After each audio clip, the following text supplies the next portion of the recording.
Good evening, everyone. Welcome to Mathshala. This is partial differential equation lecture number 3. दो lectures में हम लोगों ने काफी पीडीई को बेसिक्स से कंप्लीट किया है. ये बहुत क्रूशियल, बहुत इंपॉर्टेंट लेक्चर है क्योंकि इसमें जो भी प्रॉब्लम्स मैं करवाऊंगा, 3 टाइप के प्रॉब्लम करवाऊंगा. तीनों टाइप के प्रॉब्लम एग्जाम में पूछे जाते हैं और बच्चे जो है सॉल्व नहीं कर पाते हैं मोस्टली.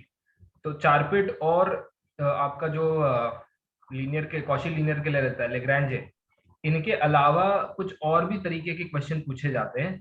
ठीक है, जनरल सॉल्यूशन के अलावा. सबसे पहला है इंटीग्रल सरफेस. ये बहुत इंपॉर्टेंट है और ये बहुत मतलब ये समझ लीजिए बहुत कम बच्चे कर पाते हैं. आई डोंट नो क्यों, बट आसान है, टफ नहीं है. इंटीग्रल सरफेस पासिंग थ्रू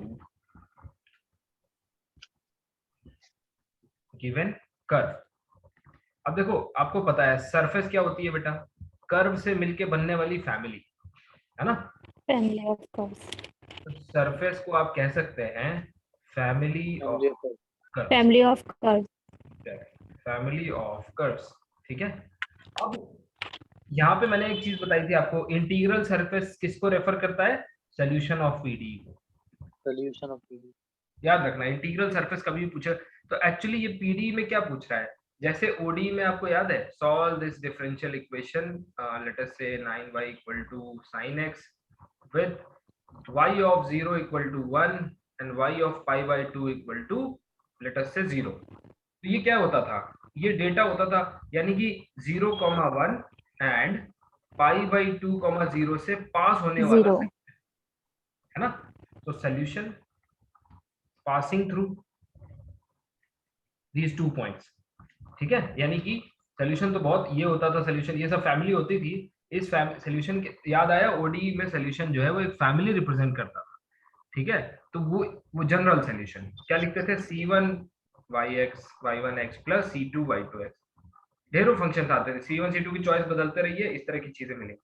लेकिन इनमें से 0,1 यानी कि यहाँ पे इस पे कौन इंटरसेक्ट कर रहा है, तो कौन सा कर्व है? ये वाला कर्व है. तो ये वाला पर्टिकुलर सॉल्यूशन जिसको कहते हैं, यानी कि पर्टिकुलर एक कर्व की बात पूछी जा रही थी, है ना. वो सॉल्यूशन एग्जैक्ट वही. यहाँ पे भी वही बात हो रही है. किसी एक, अब यहाँ पॉइंट थे, ठीक है, क्योंकि 2 डायमेंशन. अब 3 डायमेंशन में क्या है, वो कर्व बनेंगे. तो उस पूरी सरफेस में से वो कर्व आपको बताना है, मतलब पूरी सरफेस में से वो सरफेस आपको चूज करनी है जो किसी गिवन कर्व से पास होती है. ठीक है, तो ये बहुत इंपॉर्टेंट है, इसको हम लोग करेंगे. जैसे कि क्वेश्चन में से दिखाता हूं आपको. पीडीई में जब जितना क्वेश्चन करोगे उतना अच्छा है. जैसे आपको पहले क्वेश्चन लिख देता हूँ, फिर तरीका बताऊंगा आपको. फाइंड इंटीग्रल सरफेस, ताकि आपको ये दिखे कि हाँ इस तरह के क्वेश्चन सॉल्व किए जाते हैं. Surface of x y² plus z p times minus y x² plus z q times equals to x² minus y² into z. ठीक है, passing through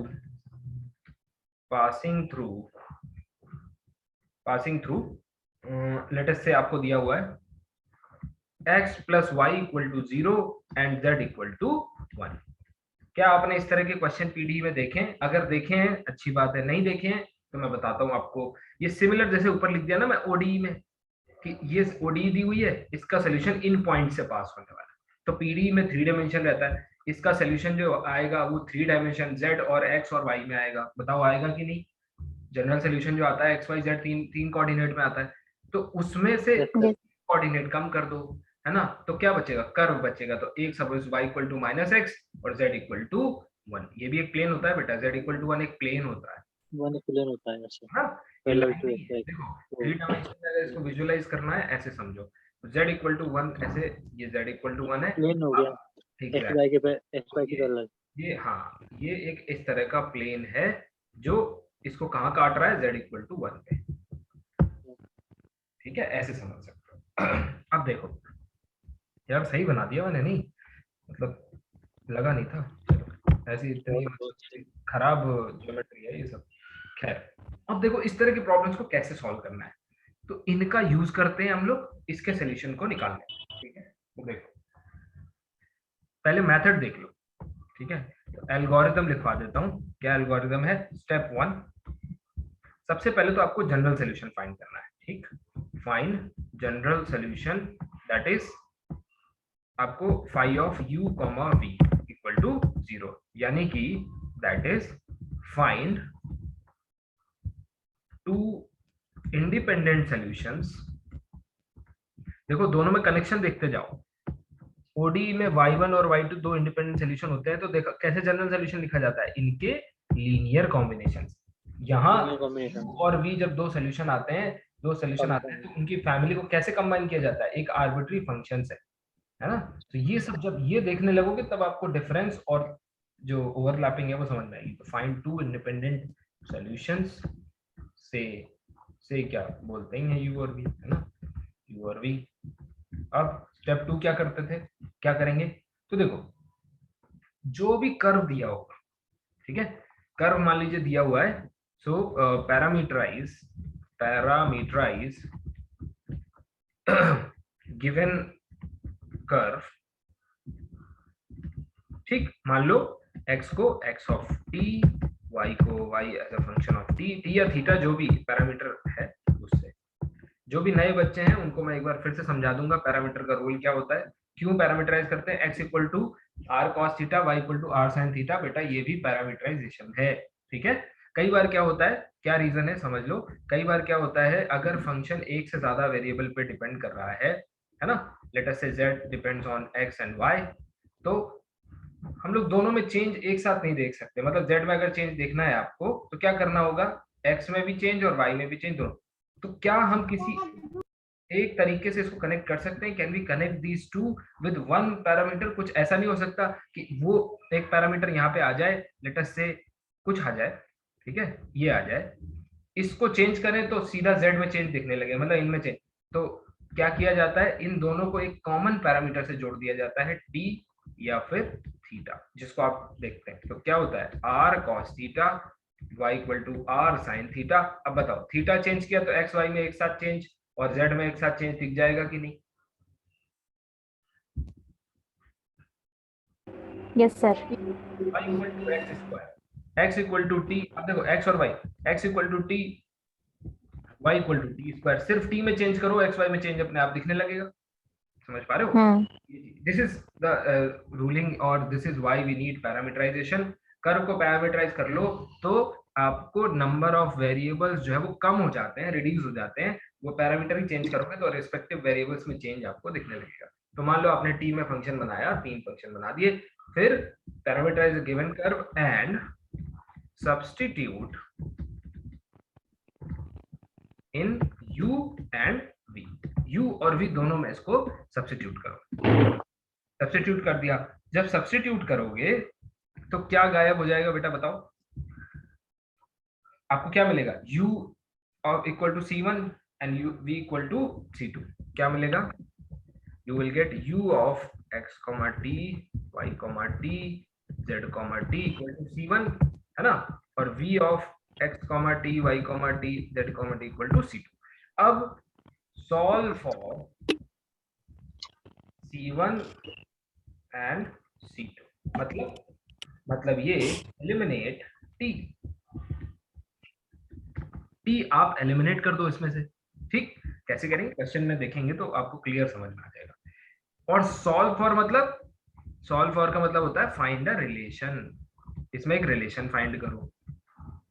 ठीक, मान लो से आपको जो रिलेशन मिला वो मिला g of c1, c2 equal to 0, कुछ भी रिलेशन मिला। अब c1 c2 की वैल्यू ये रखी हुई है कि नहीं, ठीक है, जाके सब्स्टिट्यूट कर दो, ये आ गया आपका आंसर। क्वेश्चन कैसे करना है आओ देखते हैं, बहुत आसान है, कुछ नहीं है, बट लोग पता नहीं है, प्रोसेस पता नहीं होता है, क्या छोड़ देते हैं। x y square plus z, याद रखो डेली 20 क्वेश्चंस, 10 प्योर और 10 अप्लाइड, अभी से हैबिट डालो, 10 प्योर और 10 अप्लाइड। करो गलत करो या सही करो कोई मतलब, पर करो माइनस y और थ्योरी को रेगुलर रिवाइज करो, z। जब भी टाइम मिले आपको, मैंने लीव दे रखी है तो फिर उसको यूटिलाइज करके, है ना, और प्रीवियस रिवीजन करो या क्वेश्चन सॉल्व करने बैठो, कुछ तो करो। x plus y equal to 0 and z equal to 1। बताइए सबसे पहला काम क्या करना है? सबसे पहला काम करना है इसको सॉल्व करना, इस पीडी को सॉल्व करना। तो पेन पेपर लेके शुरू हो जाओ। कॉची लीनियर पीडी है, तो क्या हो गया, x upon y square plus z y upon क्या आया। और अगर सॉल्व नहीं करोगे ना बेटा तो हाथ नहीं चलेगा, आपके हाथ को पता ही नहीं होगा कि फॉर्मूला क्या है, करना क्या है ना। सॉल्व करने की प्रैक्टिस करो, नहीं तो एग्जाम में कुछ बिल्कुल हाथ नहीं चलता। X square minus y square into z. अब देखो मल्टीप्लायर्स याद आए, है ना, वो क्रॉस से तो सॉल्व नहीं होना। Multiplier 1 by x, 1 by y, 1 by z. ठीक है, देखो एक्स एक्स कैंसिल हो जाएगा, ये वाई स्क्वायर, और यहाँ पे वाई से y cancel, minus x square. अच्छा यहाँ पे माइनस ये अब ठीक, 1 बाई एक्स, 1 बाई वाई और माइनस 1 बाई जेड। तो आपने इससे आपको क्या मिलेगा, d x by x plus d y by y minus d z by Z.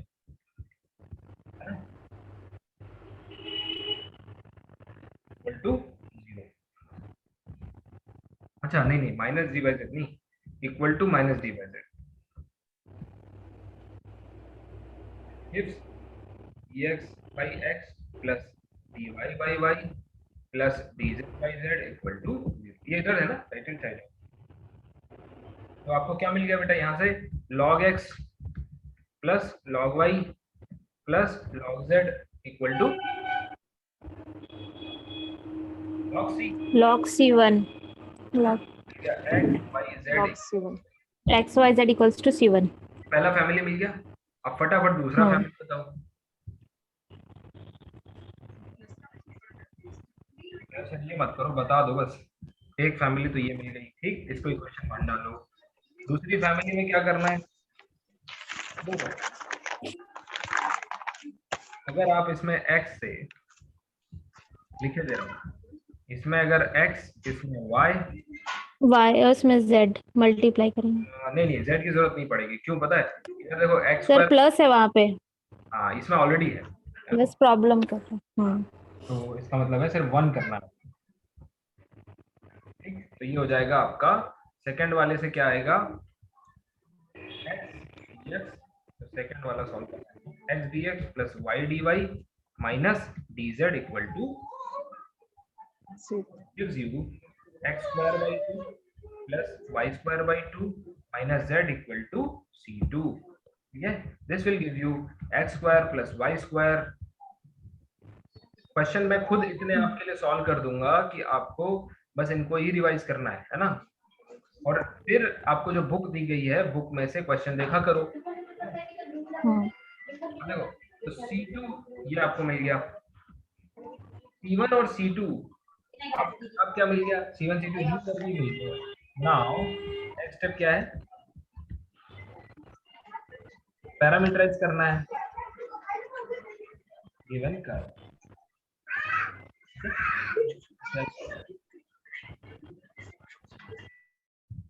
That disturbs the class ना, चलो।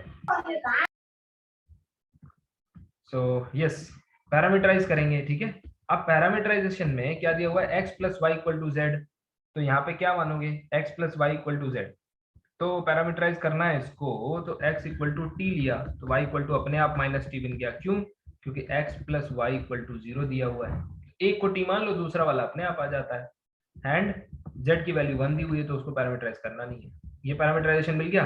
अब बताओ C1 की वैल्यू क्या आ रही है, फटाफट सब्स्टिट्यूट करो, x into Y into Z, sorry नहीं, x into Y minus T square, yes, so 1 हाँ वो ये आ जाएगी माइनस टी स्क्वायर। और C2 की वैल्यू क्या आ रही है बेटा, c2 हो जाएगा T square plus T square minus 1, 2t square minus 1, 2t square minus 1। इन दोनों को क्लब करके आप एक रिलेशन दे सकते हैं C1 और C2। बिल्कुल दे सकते हैं सर। यस सर, बताइए 2c1 square minus 2c1 minus 1, c2 equals to c1 minus 1। हाँ क्या आया, 2c1 plus C2 2c1 plus C2 equal to -1. -1. -1, are you sure? Yes sir. चलिए ठीक है, आपकी बात मान लेते हैं। C2 और C1. हाँ C2 है। ठीक है सर solve एक किया? C2 होगा ना सर, 2C1 + C2 एक. हाँ तो C2 है ना, ये है ना यहाँ पे।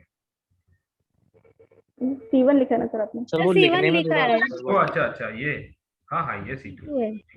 ये ठीक है क्या? ये 1 आ रहा है क्या? -1 है सर। -1. सर -1 क्योंकि C1 की वैल्यू -t² है ना, देखो आप यहाँ पुट रहने करेंगे दो, तो 2 C2 = C1 C2 2 times -2 -C1 -2 C1 -1 -1. उधर जाएगा प्लस हो जाएगा. बस देखिए कैलकुलेशन अपना देख लेना, ठीक है? ये मिल गया आपको, अब बस इनकी वैल्यू रख दो। कहाँ से रखोगे? पीछे वाले से। तो क्या आ रही है बताओ? C1 की वैल्यू क्या है? C1 की वैल्यू है XYZ 2 टाइम्स प्लस C2 की वैल्यू क्या है? C2 की वैल्यू क्या है? x² + x² + y² - z². नहीं नहीं नहीं, -2z होगा ना, z² नहीं 2z = -1। ठीक, तो आ गया क्या? आ गया बताओ? y² - z² - 2z + 2xy = -1। ये वो मतलब फैमिली है जो उस गिवन डेटा से पास होती है। तो बताओ क्वेश्चन क्लियर हुआ कि नहीं? Yes sir. हो गया?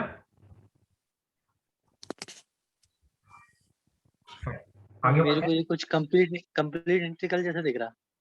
हाँ वैसा ही कुछ वैसा ही। तभी तो कह रहा हूँ कि आप अगर मेथड पकड़ते रहोगे तो क्वेश्चन टफ नहीं है इसके। देखो एक क्वेश्चन खुद से ट्राई करो, खुद से नहीं मतलब हेल्प करूंगा मैं आपकी, ठीक है? Question number 2। अच्छा कई बार क्या है, फंक्शन की फॉर्म में लिख सकते हैं, वो आपका चॉइस है, जैसे आप लिखना चाहो। जैसे लिखा हुआ है find integral surface of y into del z by del x del z by del y equal to x square plus y square passing through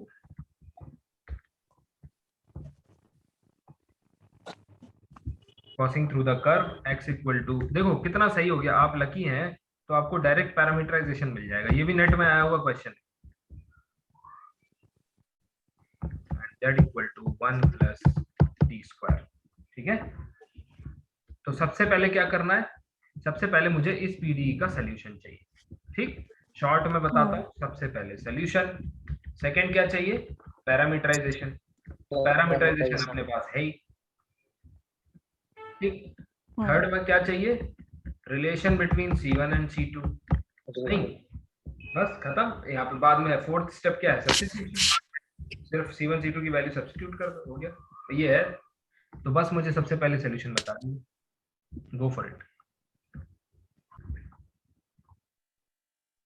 चलिए, तो C1 ये मिला आपको, C2 ये मिला। इसको सॉल्व करने के बाद दो कर्व जब पैरामीटराइज करके पैरामीटराइजेशन कर रहे हैं तो C1 = -40 और C2 = आपको मिलेगा 1 -t². जब -2t². हाँ, तो आप इसका रिलेशन ढूंढेंगे, so you will get -C1² / 2। Yeah, please mute yourself. Please, this is my request. If somebody is, is nearby you, you can mute yourself, no issues. And you can just send a message that I'm unavailable. Unavailable in the sense कि मैं answer नहीं कर पाऊंगा या yes. So C2 = -C1² / 2। जो ये मिलेगा इसमें रख देना है आपको सॉल्यूशन, है ना? हो गया आपका काम। तो देखो C2 = क्या आया? Now substitute.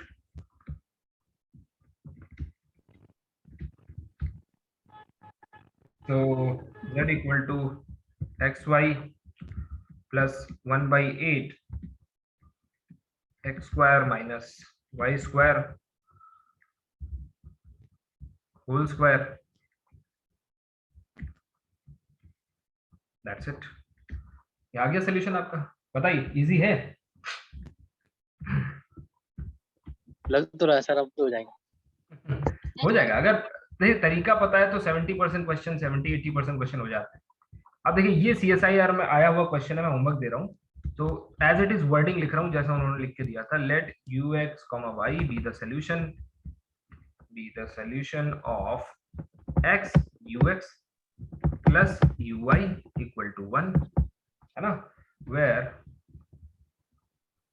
u of x, 0 equals to 2 log of x for x greater than 1, then what is the value of u at e, 1? ये एक्चुअली क्या हुआ था, बहुत बार ये दे देता था और सॉल्यूशन पूछता था तो लोग क्या करते थे, ऑप्शन से कर लेते थे, है ना। तो उसने क्या किया, सॉल्यूशन अब आपको निकालना ही पड़ेगा, अब आप ऑप्शन से नहीं कर सकते। अगर आप ध्यान से देखो तो अब आप ऑप्शन से नहीं कर पाओगे, है ना। तो अब आपको इसको सॉल्व करना पड़ेगा।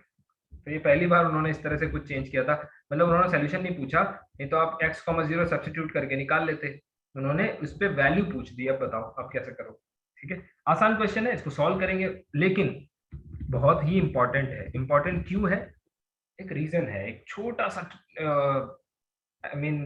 छोटा सा मैथमेटिक्स इस्तेमाल होगा। मैं देखना चाहता हूँ कि कौन पकड़ पाएगा। जो नहीं पकड़ पाएंगे ऑनेस्टली मुझे बताइएगा, सर नहीं हुआ, कल आके मैं करवा दूंगा, ठीक है।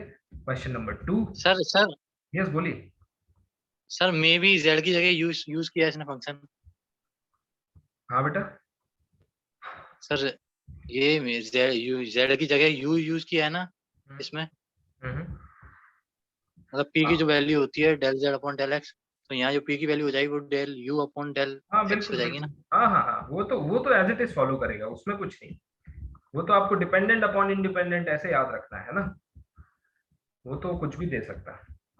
लेकिन एक छोटा सा चीज इस्तेमाल होगा, मैं देखना चाहूंगा कि कितने लोग कर पाएंगे, नहीं कर पाएंगे तो मुझे बताना जरूर। ठीक, ये दूसरा क्वेश्चन है। ये 2 क्वेश्चन आपके अटेम्प्ट करने के लिए, बाकी आप बुक से और बुकलेट से कर सकते हैं। एक कॉन्सेप्ट पे 5 क्वेश्चन मैंने दे दिए हैं आपको, ठीक है। चलिए अगला कॉन्सेप्ट। सो कॉन्सेप्ट आज का जो प्रॉमिस था उसका कॉन्सेप्ट नंबर 2, ये बहुत बड़ा नहीं है, छोटा सा है, बट काम का है, ठीक है। इसको कहते हैं characteristic curve of semi linear PD. Semi linear PD, characteristic curves वो कर्व्स होते हैं जिसको देख के सॉल्यूशन के बिहेवियर का अंदाजा लगाया जाता है, ठीक है। तो बहुत इंपॉर्टेंट सेक्शन है, लेकिन आसान है, बहुत आसान है। सेमी लीनियर पीडी का मतलब क्या हुआ,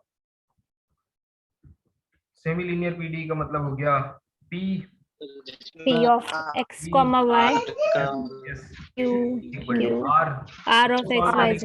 लेजेंडरी XY तो आप ऐसे लिख सकते हैं इसको, p of x, y।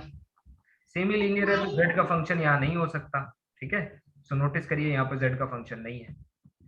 And dy by q x, y equals to dz upon r x, y, z,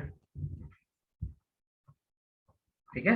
then देखना कितना आसान है। देन द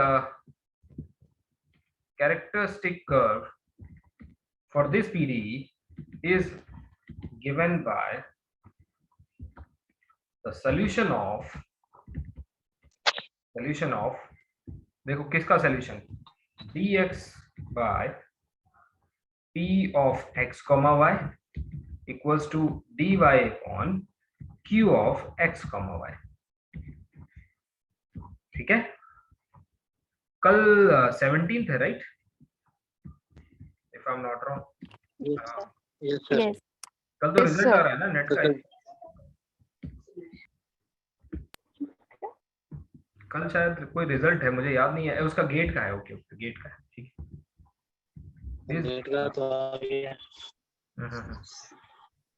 ठीक है, ये है इसका सॉल्यूशन है। अब देखो क्वेश्चन, फाइंड कैरेक्टरिस्टिक कर्व, देखना कितना आसान है। Curve for 2y into ux plus 2x plus y square ui equal to 0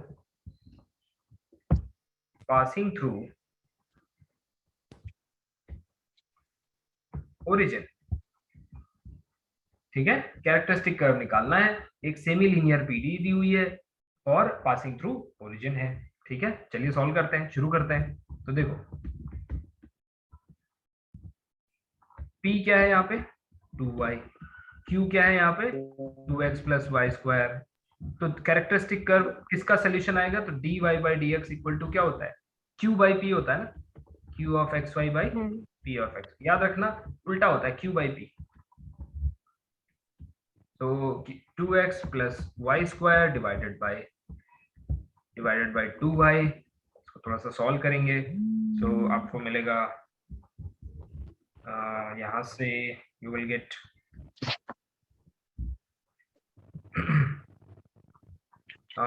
okay 2 से 2 कैंसिल हो जाएगा ना, तो यहाँ से मिल जाएगा आपको y प्लस यहाँ से मिल जाएगा सॉरी x प्लस 1/x, ये मिल जाएगा x by y plus y, है ना। तो या फिर आप इसको ऐसे लिख सकते हैं 2x plus y square dx minus 2y dy equal to 0। Check करो क्या ये एग्जैक्ट है, एग्जैक्ट का मतलब क्या होता है m dx n dy, तो my माइनस nx 0 आना चाहिए। नहीं याद आया? सर भूल गए सर, एक बार बात एग्जैक्ट भी बता देना। हाँ हाँ मैंने किया नहीं। हाँ, तो इससे पकड़ में आया ना किसने नहीं किया। इतनी छुट्टियां मिल रही हैं आप लोगों को फिर भी नहीं कर रहे। ओडी के 8 लेक्चर है, ध्यान से कर लो। This is the last time मैं आपको बता रहा हूँ। एग्जैक्टनेस का मतलब होता है ये m dx ये n dy, तो my should be equal to nx, लेकिन यहाँ पे ऐसा नहीं है, है ना। n is minus 2y, m के साथ x dx रहता है और n के साथ dy रहता है। m की वैल्यू क्या है 2x प्लस वाई स्क्वायर। अगर आप my निकालते हैं दैट विल बी 2y और nx निकालते हैं दैट विल बी 0। ठीक, अब ये तो अनइक्वल आ गया, इसका मतलब आ गया नॉट एग्जैक्ट। तो अब ओडी में पता है आपको, जब कोई डिफरेंशियल इक्वेशन एग्जैक्ट नहीं होती है तो क्या करना पड़ता है, इंटीग्रेटिंग फैक्टर इस्तेमाल करने पड़ते हैं। तो इंटीग्रेटिंग फैक्टर निकालने के लिए इस टाइप के उसके लिए एक तरीका है, क्या, चेक करो। किसको चेक करोगे, 1/n my माइनस nx। कोई दिक्कत नहीं है, ओडी की बुकलेट उठा लो, है ना, चाहे बुकलेट उठा लो चाहे मेरा लेक्चर देख लो, जो आपको आसान लगे वो कर लो। ठीक, तो ये आया 1/2y my माइनस nx। अगर आप सॉल्व करेंगे so you will get my that will be my will be okay 2y, nx will be 0। तो ये क्या आ गया, my माइनस nx, my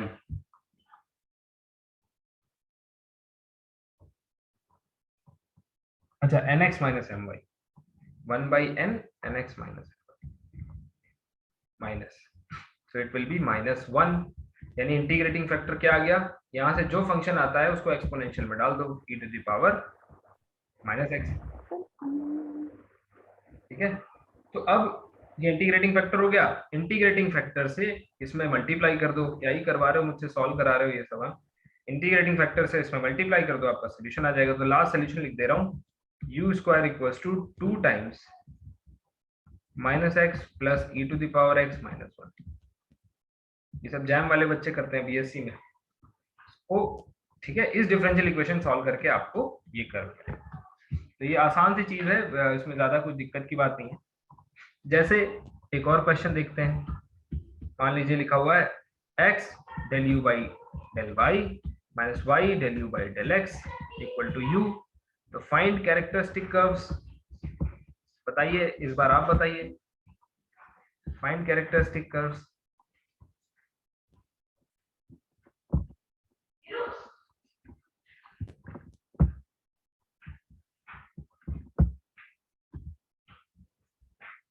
तो क्या आएगा, dy by dx क्या आता है, q by p। ठीक है, q क्या है बताइए, 2y p। What is q, Q होता है x के y के नीचे minus y this one minus y y x d minus sir ये होगा ना, यू हो गया, यू हो गया, ये आएगा बेटा, यू ये ओवर आएगा एक्स। P और ये आएगा Q, यस सर है कि नहीं? माइनस वाई एक्चुअली आप लोग अच्छा सही सही बताओ, सारे लोग पेन पेपर लेके बैठे हो? कितने लोग पेन पेपर लेके बैठे हैं? सही सही बताओ। सर मैं बैठी हूँ लेट रहे हैं यस सर। सर बैठ मैं बैठा हूँ ना पेन पेपर लेके। ठीक है, तो P और Q में दिक्कत नहीं होनी चाहिए, है ना? देखो y by minus x by minus y. अब इसको थोड़ा सॉल्व किया तो x dx plus y dy equal to 0। Solve किया x स्क्वायर प्लस y स्क्वायर इक्वल टू कांस्टेंट, ले आ गया। ये होता है कैरेक्टरिस्टिक कर्व, ठीक है, आसान है, कोई दिक्कत की बात नहीं है। सर वहाँ पे क्यू एक्स होगा ना? हाँ बेटा, qx सर क्यू एक्स जो है वो क्यू है ना हमारा? नहीं, ये देखो नीचे y है, y के साथ वाला p होता है। सर वाई के साथ वाला क्यू होता है ना? ओ हाँ, राइट, मैंने उल्टा लिख दिया है, यहाँ नीचे सही लिखा है। हाँ नीचे सही है सर, वही और मैं मैं बोल रही हूँ। और मैं बोल भी सही रहा हूँ, पर लिख मैंने उल्टा दिया, हाँ बाई p, ठीक है, ये है। तो उम्मीद करता हूँ कि समझ में आया। एक होमवर्क दे रहा हूँ और इंटरेस्टिंगली जो पीछे होमवर्क दिया है, ठीक है, उसमें और इसमें एक रिलेशन है। अब जो लोग सॉल्व करेंगे उनको वो पता चलेगा। मैं चाहता हूं कि आप सॉल्व ना कर पाए, कोई तकलीफ की बात नहीं है। प्रयास ना करना तकलीफ होती है, गलत करना कोई तकलीफ की बात नहीं, कोई दिक्कत ही नहीं, सेटिस्फाइंग। यू ऑफ हमेशा सिखाया जाता है सही करो सही करो, इसीलिए तो बच्चा करने से डरता है ना, कुछ वो ट्राई नहीं करता है कि ऐसा ना हो कहीं गलत हो जाए। तो ये गलती आप मत करिए। देखो मेरी आदत तो नहीं है ना, इतने महीने आपको भी हो गए, मैं कभी ये नहीं कहता कि नहीं सही आना चाहिए, नहीं, ठीक है, सीख लेंगे। इफ यू ऑफ एक्स, पहले करो तो सही, हाथ तो चलाओ। इज 1 along x equal to t plus 1, then इस क्वेश्चन के बारे में मैं इतना कह सकता हूँ, टफ नहीं है, ये आया हुआ है नेट में, वैसे तो ये जितने करा रहा हूँ ये सब आए हुए हैं, लेकिन जिनमें थोड़ा सा कुछ अलग इस्तेमाल होता है। 2,0 सी है alpha equal to 0, beta equal to 0 और डी है alpha equal to 0, beta equal to, ठीक। आंसर अभी नहीं सर यहाँ पे फर्स्ट हाँ बेटा बोलिए। यस, फर्स्ट जो है sir del u by del t है क्या वो?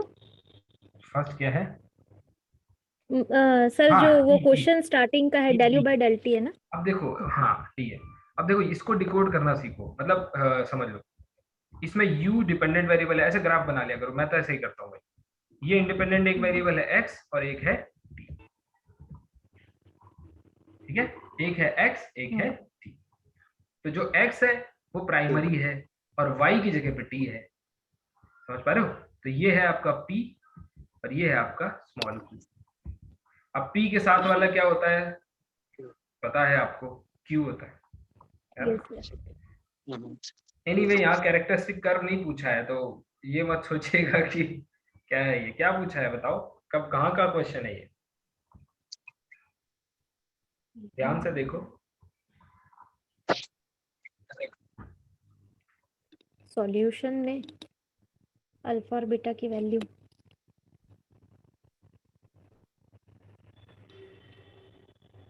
सर इंटीग्रल सरफेक्स का अच्छा लगेगा।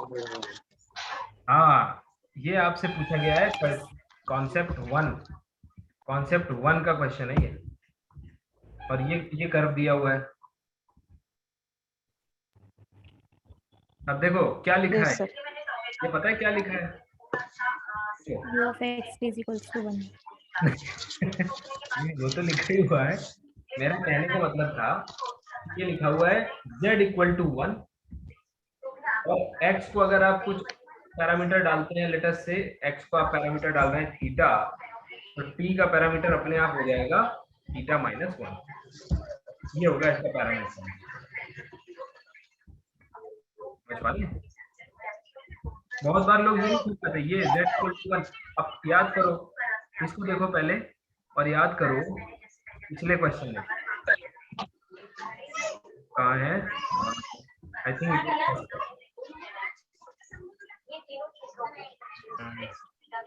इसमें z इक्वल टू 1 दिया हुआ था parameterisation. I think which question it was, ये दिया हुआ है, इसको देखो जरा।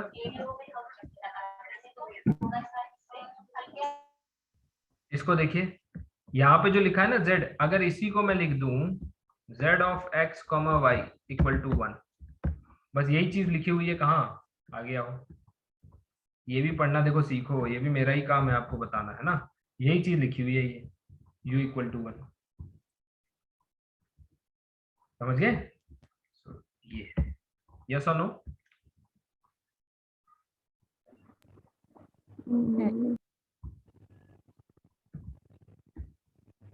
चलिए कॉन्सेप्ट नंबर 3, नंबर 3। अब देखिए, इसमें आपसे ये पूछा जाएगा यूनिकनेस, मतलब यूनिक सॉल्यूशन है, इनफाइनाइट सॉल्यूशन है, या फिर नो सॉल्यूशन। कितने सॉल्यूशन है गिवन, इसको कहते हैं कॉची प्रॉब्लम, ठीक है। Given Cauchy problem, Cauchy problem वो होती है जिसमें ये जो आप पैरामीटराइजेशन वाली चीजें सॉल्व कर रहे हैं। तो कितने टाइप के सॉल्यूशन, कैसे कैसे सॉल्यूशन, ये आपने लीनियर अलजेब्रा में भी किया होगा। तो सबसे पहले मैं आपको सिखाता हूं कि यूनिक सॉल्यूशन कब होता है। ठीक, देखो बहुत आसान है, बहुत ही आसान, लेकिन इस पे क्वेश्चन आता है, पक्की बात है। मान लीजिए पीडी दिया हुआ है, p p q q equal to r with initial data curve. ये इनिशियल डेटा कर्व आपको दिया हुआ है, यानी कि पैरामीटराइजेशन दिया हुआ है, ठीक है। X not, y not of t, z not of t, t में दिया हुआ है, ये डेटा दिया हुआ है, ये पीडी दी हुई है। अब आपसे पूछ रहा है कि बताइए इसका यूनिक सॉल्यूशन होगा कि नहीं। ठीक, तो देखो p जो है वो एक्स वाई जेड का फंक्शन होगा, q जो है वो एक्स वाई जेड का फंक्शन होगा, और r जो है वो एक्स वाई जेड का फंक्शन। ठीक, एक्स वाई जेड की वैल्यू t में ये दी हुई है, जैसे x इक्वल टू लेटर से 1 minus t, y equal to 1 plus t, z equal to लेटर से टी स्क्वायर, कुछ भी पैरामीटराइजेशन दिया हुआ है वो, उसको p में सब्स्टिट्यूट करना होता है। ठीक, उसको कैसे लिखा जाता है, देखो p at x not, y not, z not. इसका क्या मतलब है, इसका मतलब है जो सब पैरामीटर से दिया जाए उसको सब्स्टिट्यूट कर दो upon dx not by dt। This should be unequal to q at x not, y not, z not upon d of y not by dt। चिंता मत करो, ये क्या लिखा है अभी समझा दूंगा, इसमें कुछ नहीं है, ये सिर्फ नोटेशन में ये थोड़ा वैसा लगता है। फिर है नो, नो सॉल्यूशन कब होगा, जब पहले वाला इक्वल हो जाए दूसरे वाले के y not, z not upon dx not by dt, पहला वाला और दूसरा वाला इक्वल हो, ठीक, dy नॉट बाई dt, लेकिन तीसरे वाले के अनइक्वल हो, x y z upon d z not by d t, तो होता है नो सॉल्यूशन। और अब कौन सा बचा,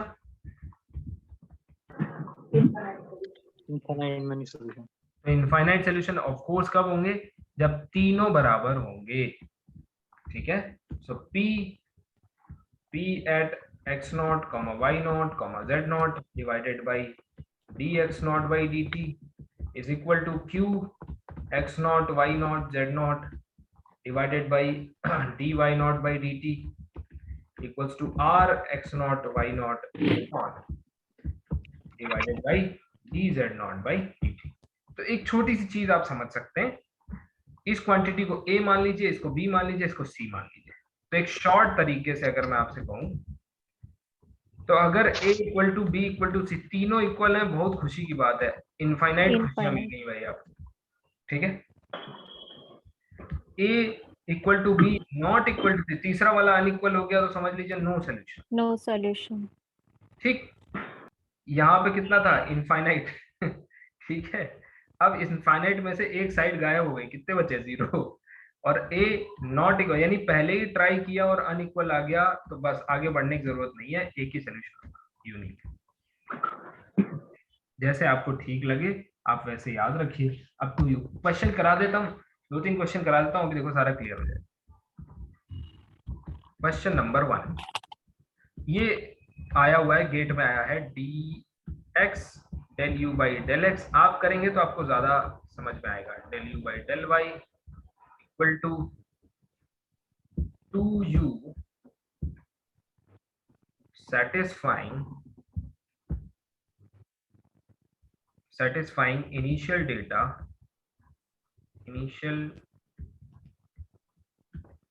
condition y equals to x g of x and u equal to fx। u याद रखो क्या है बेटा, here fx is, ये 4 क्वेश्चन है, ये एक क्वेश्चन नहीं है, 4 है, एक मैं करके दिखाऊंगा, बाकी फटाफट आपको करना है।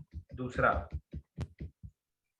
और देखना ये जितनी थ्योरी, ये सब मैं पेन चला रहा हूँ ना, ये सब वेस्ट है, क्योंकि एक बार आपको तरीका समझ में आ गया तो ये सब इतना लिखना मेरे लिए बेकार था। ये सब बिना देखे, मतलब बिना लिखे ही आप क्वेश्चन सॉल्व कर सकते हैं। fx equal to X cube and G, ये अलग अलग f और g हैं जिनके लिए ये इधर पैरामीटराइजेशन बनेगा।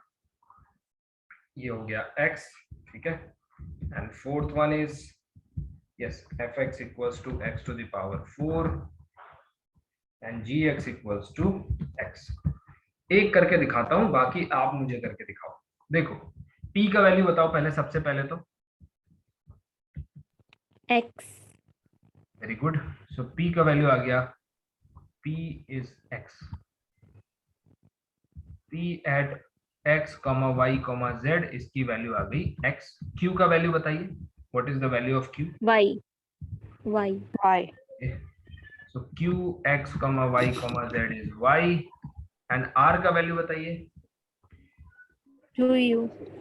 नहीं लिखना चाहिए, लिख देता हूँ इसको, ठीक है, क्योंकि z की आदत हो जाती है फिर समझ में। 2u, यस, इसको भी ठीक कर लेता हूँ, ठीक। अब एक बात बताओ, पहले वाले को सेलेक्ट करो, ठीक है।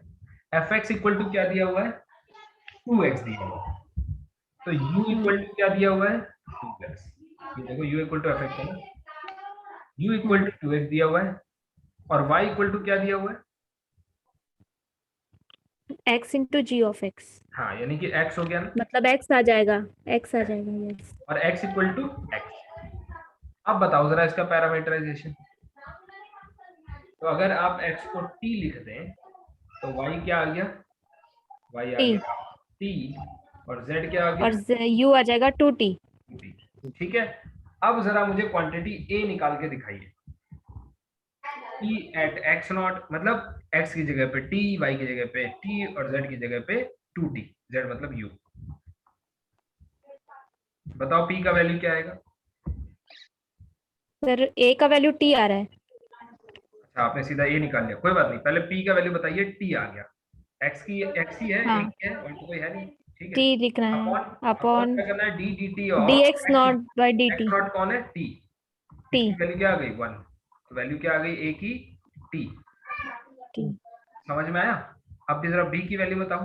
a equal to b। Sir b भी t आ रहा है। हाँ, वही मैं कह रहा हूँ कि अब मेरा लिखना ये सब बेकार हो जाएगा, एक बार समझ में आ गया तो। c की वैल्यू बताइए। 2t upon 2। सर वो भी t होगा।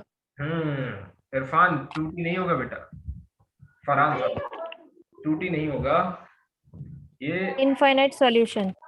हाँ, यहाँ पे 2t आएगा, और नीचे जब आप dt by dz करते हैं ना, तो 2t है, 2t आ जाएगा, तो ये 1 आ जाएगा। तो ये और ये तो इक्वल है, ठीक है। पहले वाला क्या है, नहीं t 2 आएगा, एक्चुअली क्या है, ये 4 हो जाएगा ना, 2u और u 2t, तो 2 into 2t, ठीक है। और du by dt यानी कि यहाँ पे डिवाइडेड बाय 2, तो ये क्या आ जाएगा divided by 2, 4t divided by 2, ये आ जाएगा 2t आ रहा है सर, 2t आ रहा है, सही सही है, एकदम सही not equal. Farhan, you were right. तो first one equal to second one, not no equal solution. Not equal to third one. तो ये कौन सा केस होता है भाई, पीछे आओ। No solution, no solution. No solution, तो पहला वाला क्या आया, नो सॉल्यूशन। अब मुझे No solution. फटाफट बताएंगे आप काउंट करके कि सेकंड वाले में क्या आ रहा है।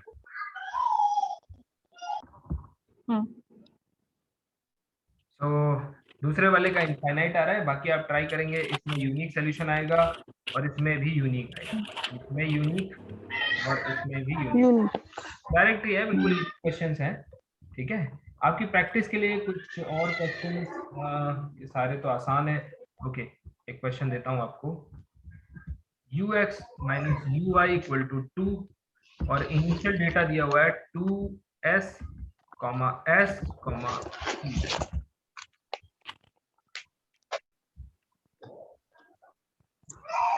yes, 2s, s, 2s।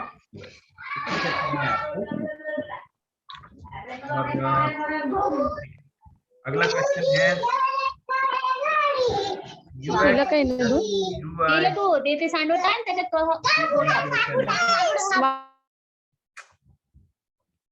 मैंने कई बार कहा है कि if you feel that there is some noise behind me, I do not have any issues, but क्या है आपको ही रिकॉर्डिंग सुनने में दिक्कत आएगी। So it is you with initial data curve is u of s comma s is sin s।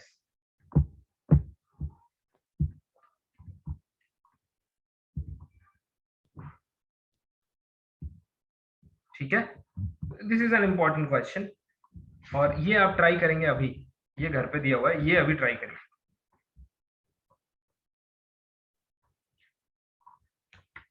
ये है होमवर्क, होमवर्क क्या मतलब आसान है, ये अभी ट्राई करके बताइए मुझे।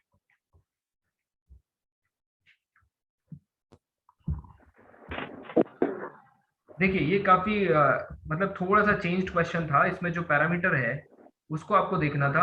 ये देखिए ये x की वैल्यू है, ये y की वैल्यू है और ये u की वैल्यू, ठीक है। इनको यहाँ सब्स्टिट्यूट करेंगे तो 1/1 sin y, differential of sine तो cos, ये आ गया नो सॉल्यूशन, ठीक है।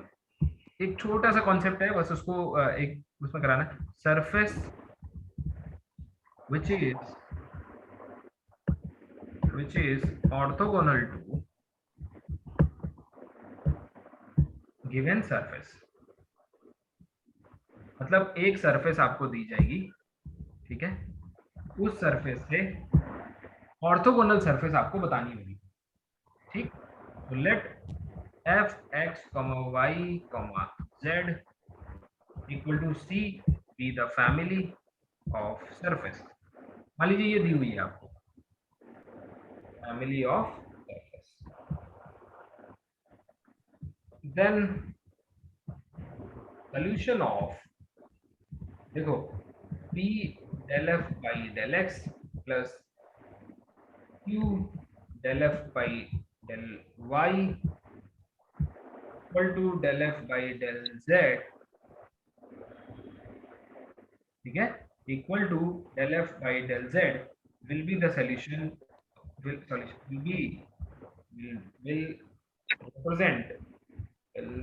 represent orthogonal family.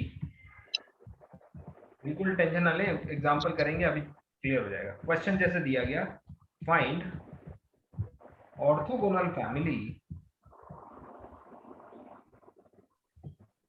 Of, find orthogonal family of x plus y into z equals to c times 3z plus 1, c times 3z plus 1 with condition that x square plus y square equal to 1 and z equal to 1, ये parameter दिए हुए हैं, तो आपको क्या करना है, okay okay, सबसे पहले आपको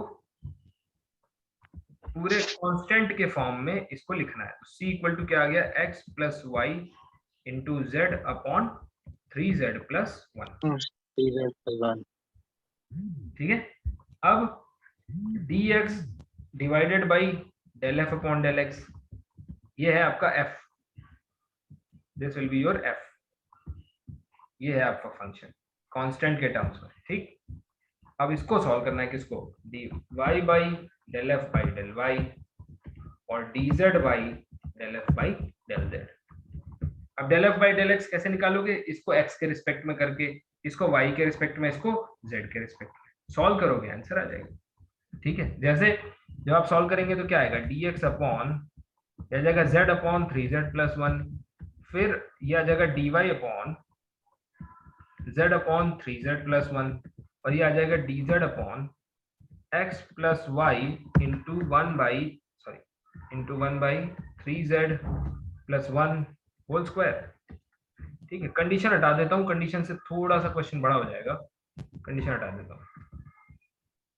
ठीक, अब यहाँ से आप सॉल्व करेंगे तो थोड़ा सा एक्चुअली क्या है ये, इसमें आपको पैरामीटर्स ढूंढने में मुश्किल होगी, मतलब इसको क्या बोलते हैं, एक तो आसानी से मिल जाएगा यहाँ से x minus y equal to C1, है ना, वो तो दिख ही रहा है, उसमें तो कोई दिक्कत है ही।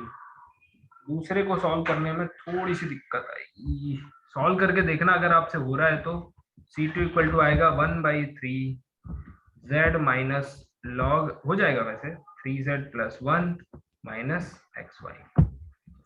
सोल्यूशन क्या आ जाएगा, u b इक्वल टू 0। ये है आपका u, ये है आपका v, u और v। ये होगी class. So thank you so much for joining, see you all tomorrow.